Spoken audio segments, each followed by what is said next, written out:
जादुई पौधा। ये कहानी हरिनगर नाम के गांव में रहने वाले मुकेश की है।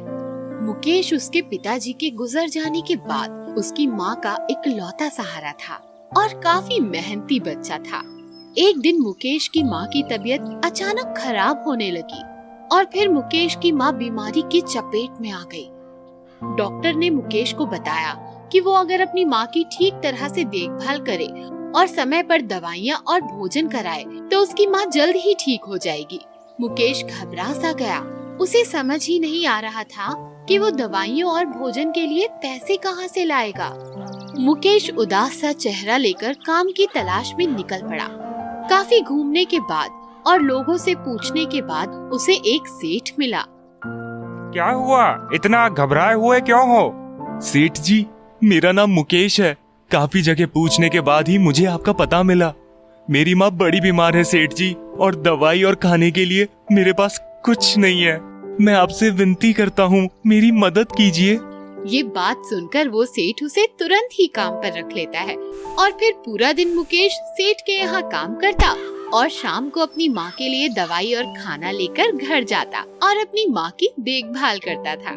देखते ही देखते समय निकलता गया, पर एक दिन जब मुकेश काम पर थोड़ी देर से पहुँचा तो सेठ ने बहाना बनाकर उसे बाहर निकाल दिया और यहाँ तक कि उसे पैसे भी नहीं दिए। उसकी बहुत माफी मांगने के बाद भी सेठ ने अपना मन नहीं बदला और मुकेश फिर रास्ते पर उदास ही चल पड़ा।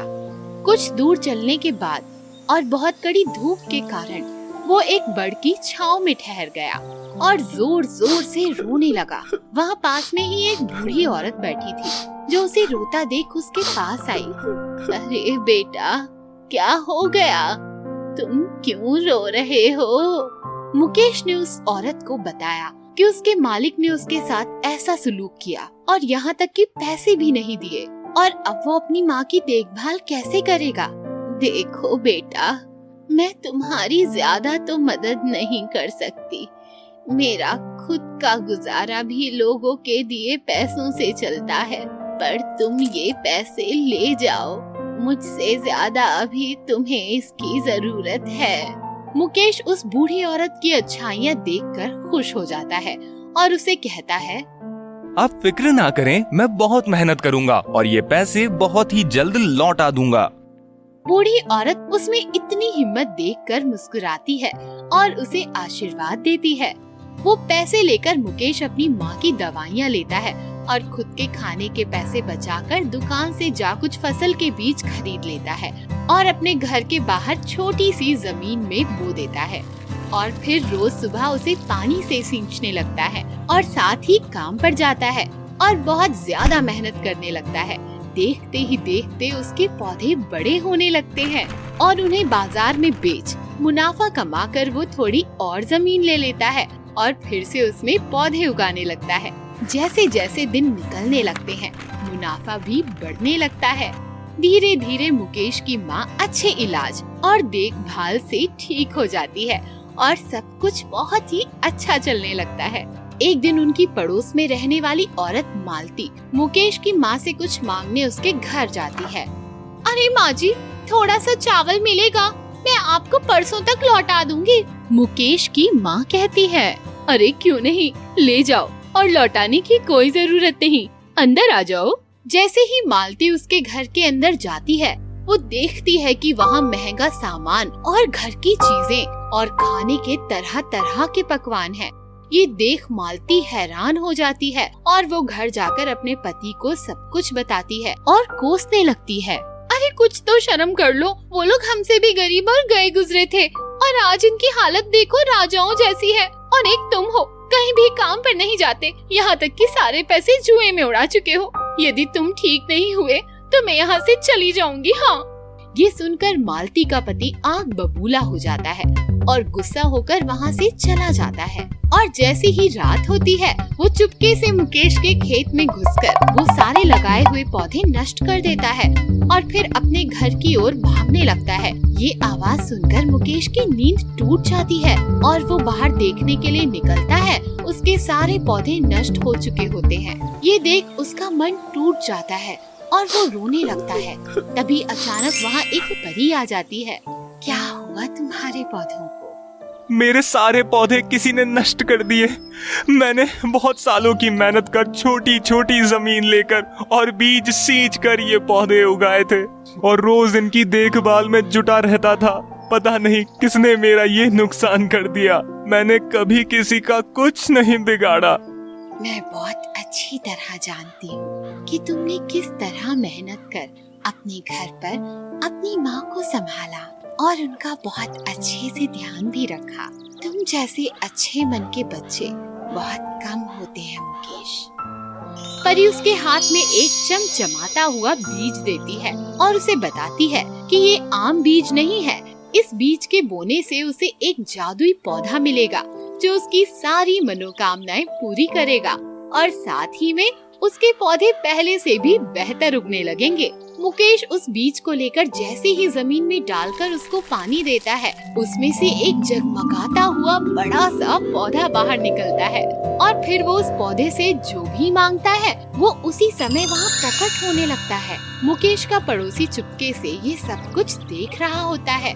मुकेश काफी खुश हो जाता है और परी उसे आशीर्वाद दे वहाँ से चली जाती है और फिर मुकेश का पड़ोसी घर लौट मन ही मन उस जादुई पौधे को चुराने के बारे में सोचने लगता है। एक दिन मुकेश उसकी माँ को शहर घुमाने ले जाता है और तभी उसका पड़ोसी वहाँ घुसकर उस पौधे को चुराकर उसके घर में एक बड़े से दराज में छुपा देता है। मुकेश लौटते ही देखता है कि उसका पौधा वहाँ से गायब है और ये देख वो बहुत उदास हो जाता है और बहुत दुखी हो जाता है और गुस्से में वहाँ से चला जाता है। खूब दूर चलने के बाद उसे वो बुढ़िया दिखाई देती है जिसने उसकी मदद की थी और मुकेश अपनी सारी परेशानियाँ भूल उस बूढ़ी से जा मिलता है और तुरंत पैसे निकाल उन्हें कहता है, माँ जी, ये है आपके पैसे। मैंने आपको उस पेड़ के आसपास कई बार ढूंढा पर आप मुझे कभी ना मिले। ये लीजिए आपके पैसे मेरी मदद करने के लिए। आपका बहुत बहुत शुक्रिया। आज मेहनत करके मेरे पास सब कुछ है और आपके आशीर्वाद से बहुत काबिल भी हूँ। ये सुनकर वो बुढ़िया मुस्कुराती है और तुरंत अपना रूप बदल परी का रूप धारण कर लेती है। ये देख मुकेश चौंक जाता है। तुम हमेशा से अच्छे बच्चे हो और बहुत ही मेहनती रहे हो मुकेश, और मैं तुम जैसे अच्छे लोगों की आम इंसान के रूप में मदद करती हूँ। पर आज फिर तुम मुझसे मिलने के पहले काफी निराश थे। क्या हुआ, सब ठीक है ना? मुकेश परी के दिए उस पौधे के बारे में बताता है कि उसे किसी ने चुरा लिया है और ये सुन परी कहती है, तुम फिक्र मत करो, उस पौधे की एक और खासियत है, जो कोई भी उसे ले जाएगा वो तुम्हें खुद ही उसे लौटा देगा और माफी भी मांगेगा। ये सुन मुकेश सोच में पड़ जाता है और वो परी वहाँ से गायब हो जाती है और वो घर चला जाता है। जैसे ही मुकेश का पड़ोसी उस छुपाए हुए पौधे से अपनी मनोकामना मांगने के लिए वो बड़ा सा दराज खोलता है, उस पौधे के आसपास सांप और बिच्छू निकलने लगते हैं और उसके घर में फैल जाते हैं और उसकी बीवी मालती को डस लेते हैं। वो तुरंत ही घबरा कर मुकेश के घर दौड़ता हुआ उसकी मदद मांगने आता है और उसे सब सच सच बता देता है और उसके पैरों में गिर उससे माफी मांगने लगता है। मुकेश उसकी ये हालत देख तुरंत ही उसके घर जाता है और जादुई पौधे से वापस सब कुछ ठीक करने की मनोकामना मांगता है। अचानक से कमरे में रोशनी फैलती है और वहाँ घूम रहे सांप बिच्छू सब गायब हो जाते हैं और मालती को भी होश आ जाता है। मुकेश का पड़ोसी उससे क्षमा मांगता है और उसके यहाँ काम मांगता है ताकि वो भी मुकेश की तरह मेहनत कर कुछ अच्छा कर सके। जादुई आम। दूर सीतापुर नाम के गांव में एक गरीब परिवार रहता था। उस परिवार में माता, पिता और उनका बेटा विजय रहता था। विजय के पिताजी बहुत मेहनती और सेठ लोगों के खेतों में मजदूरी का काम करते थे और माँ घर पर रहकर सारा काम करती थी। उस समय विजय की गर्मियों की छुट्टियाँ चल रही थी। उसके पिताजी रोज सुबह उठकर उनके आंगन में लगे एक बड़े से आम के पुश्तैनी पेड़ को पानी देते और उसकी बहुत देखभाल करते और फिर अपने काम पर निकल जाते थे। विजय को उस पेड़ के आम बहुत स्वादिष्ट लगते थे और वो उन्हें बड़े चाव से खाता था। वो रोज सुबह उठता और आम तोड़ लेता। उसके पिताजी ने कई बार उसे समझाया कि आम के पेड़ को वो रोज पानी डाले और उसकी प्रार्थना करे, पर विजय बहुत ही मन चला था। वो कभी भी किसी की नहीं सुनता था और घर के काम में भी हाथ नहीं बटाता था।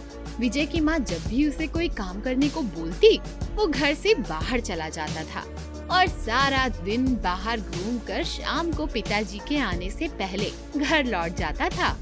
विजय के पिताजी उसे रोज सुबह उठने को कहते और साथ ही प्रार्थना कर आम के पेड़ को पानी डालने के लिए कहते, पर विजय वो उनकी एक ना सुनता। उसकी माँ उसकी इस आदत को लेकर काफी परेशान रहती थी, पर उसे बहुत समझाने पर भी वो सबको अनसुना कर देता था। एक दिन सुबह विजय के पिताजी रोज की तरह विजय को उठाने की कोशिश कर रहे थे। विजय, उठो बेटा, सुबह हो चुकी है। देखो कितनी शानदार सुबह है। उठ जाओ, थोड़ी कसरत कर लो और आम के पेड़ में पानी डाल दो। फिर आज हम साथ खेत चलते हैं। विजय को वापस से थपथपाते हुए। उठो बेटा विजय। विजय की नींद टूटती है और वो अचानक से चिढ़कर बोलता है, क्या रोज सुबह सुबह मुझे परेशान करते हो? मुझे नहीं करनी कसरत, नहीं डालना पानी और मुझे खेत भी नहीं जाना। आप मेरी रोज बस नींद खराब करते हो। बेटा विजय, वो हमारा पुश्तैनी पेड़ है। कई सालों से हमारे घर के आंगन में है और उस पे लगे आम काफी खास हैं। वो आम बाकी आमों की तरह ही है। मैं पुश्तैनी चीजों और उस आम के पेड़ से प्रार्थना करने में कोई विश्वास नहीं रखता। विजय वहाँ से उठकर बहुत गुस्से में घर के बाहर निकल जाता है। उसके पिताजी उसका ये स्वभाव देखकर बहुत दुखी हो जाते हैं और उसकी माँ से कहते हैं, ये हमारी बात क्यों नहीं मानता? क्या मैं कुछ गलत कहता हूँ मालती? अगर अभी से विजय ऐसे ही आलसी रहेगा तो वो आगे जाकर क्या करेगा? मैं कुछ सोचकर ही उससे कुछ करने को बोलता हूँ। मैं आपकी चिंता समझ सकती हूँ और मुझे भी यही डर लगता रहता है। विजय जैसे जैसे बड़ा हो रहा है वो बिल्कुल भी हमारी बात नहीं मानता है। मैं बूढ़ा होता जा रहा हूँ, वो कब समझदार बनेगा? सही और गलत की पहचान उसे ही करनी होगी। और फिर वो अपना सामान लेकर खेत की ओर निकल जाता है। उसी रात विजय के पिताजी की तबीयत काफी बिगड़ जाती है। उसके पिताजी को इस हालत में देख विजय और उसकी माँ दोनों घबरा जाते हैं और विजय मदद लेने के लिए पड़ोस के लोगों को बुलाता है, पर उन सबके वहाँ पहुँचने से पहले ही उसके पिताजी दम तोड़ देते हैं। विजय की माँ जोर जोर से रोने लगती है और विजय के पैरों तले जमीन खिसक जाती है। उसका शरीर एकदम सुन्न पड़ जाता है और कई दिनों तक वो सदमे में रहता है। धीरे धीरे वो लोग और गरीब होने लगते हैं और विजय की माँ काम की तलाश में घर घर घूमने लगती हैं और वो ये देखकर बहुत जोर जोर से अकेले में रोता है। वो घर पहुँचता है और अपनी माँ के पैर छूकर उनसे माफी मांगता है। मुझे माफ कर दो माँ, मैं बहुत शर्मिंदा हूँ। तुम्हें कहीं जाने की जरूरत नहीं। आज से मैं बहुत मेहनत करूँगा और आपका ध्यान भी रखूंगा माँ। अगले ही दिन विजय अपने पिताजी का सामान लेकर दूसरों के खेतों पर काम करने लगता है और रोज सुबह काम पर जाने से पहले वो उस आंगन में लगे आम के पेड़ से प्रार्थना कर उनमें पानी डालता है और रोज कड़ी धूप में मेहनत करने लगता है और साथ ही घर आकर अपनी माँ का भी हाथ बटाता है। धीरे धीरे वो पूरा घर संभालने लगता है और ऐसे ही दिन गुजरने लगते हैं। अब विजय और मन लगाकर काम करने लगता है। एक दिन जब विजय बहुत ही गहरी नींद में होता है, उसे सपने में उसके पिताजी दिखाई देते हैं। विजय बेटा, तुम्हारे अंदर ये बदलाव और मेहनत देखकर मैं बहुत खुश हूँ। मैं काफी दुखी हूँ कि मैं जाते जाते तुम्हें कुछ दे न सका, पर मेरे पास तुम्हारे लिए एक खास चीज है। याद है ना हमारे आंगन का आम का पेड़? उसके आम बड़े खास हैं। कल पूर्णिमा की रात है। तुम उस पेड़ से प्रार्थना करना और रात में जब पूरा चांद दिखाई दे तब उसे पानी देना और फिर तुम्हें उस पेड़ से एक खास आम मिलेगा जो तुम्हारी सारी परेशानियां हल करेगा। सपना टूटते ही विजय को यकीन नहीं होता, पर फिर भी उसे अपने पिताजी के सपने वाली बात याद रह जाती है। और सारा दिन काम पर वो उसी सपने के बारे में सोचता रहता है। सारा काम खत्म कर विजय घर पहुंचता है और उसकी माँ उसके लिए खाना लगाती है। विजय थाली में खीर पूड़ी देखकर बहुत खुश होता है। अरे माँ, आज खीर पूड़ी बनाई है, मेरी पसंदीदा। हाँ बेटा, आज पूर्णिमा है ना, पूरा चांद निकला है और हमारे घर हमेशा इस दिन यही बनता है। तुम्हारे पिताजी को भी तो आज के दिन खीर पूड़ी खाना बड़ा पसंद था। विजय को सब कुछ समझ आने लगता है। शायद उसके पिताजी सच बोल रहे हों और वो यही सोचकर रात में जब उसकी माँ सो जाती है, विजय उस पेड़ के पास जाता है और उसे पानी डालकर हाथ जोड़कर प्रार्थना करता है और अपने पिताजी की कही बातों को याद करता है। जैसे ही विजय ऊपर पेड़ की तरफ देखता है तो बड़े से चांद की रोशनी में उसे एक जगमगाता हुआ और सबसे अलग एक आम दिखाई देता है और अचानक से उस आम में से एक आवाज आती है। विजय, यही नाम है ना तुम्हारा? तुम्हें मेरा नाम कैसे पता और तुम बोल कैसे सकते हो?